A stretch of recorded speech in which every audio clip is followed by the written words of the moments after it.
Welcome back to Trying It So You Don't Have To. Guys, yesterday I made probably the biggest mistake I've ever made in my own health journey before. In one shot, I did 10 times the dose of Melanotan 2.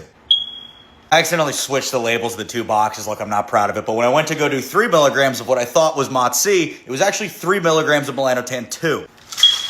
The responses started to come in with hundreds of you guys asking if I'm alive and okay, which I really appreciate you guys for, along with some incredible jokes that definitely got me through the pain. Ever since yesterday, I've just been feeling this weird change inside of me.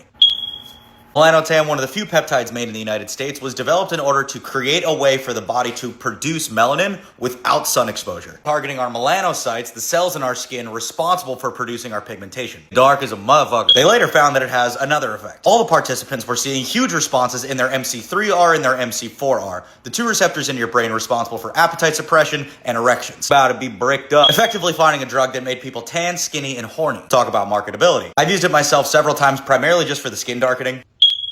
I think there are better options out there in terms of appetite suppression, but it is a great cherry on top. Look, I could have just kept this to myself and not told you guys I had this problem. It doesn't help me in any way to tell this to you guys. I know someone's going to be in the comments one day whenever I try to make a point saying like, oh, whatever, you don't even know how to read a label. But it's important to know that every single influential person in the health and wellness space makes mistakes. They just don't talk about them. The purpose of this page has always been for science and your entertainment, and the only way we get that is by full transparency. So I will keep you guys updated on everything that happens for better or for worse. Fuck, Nick.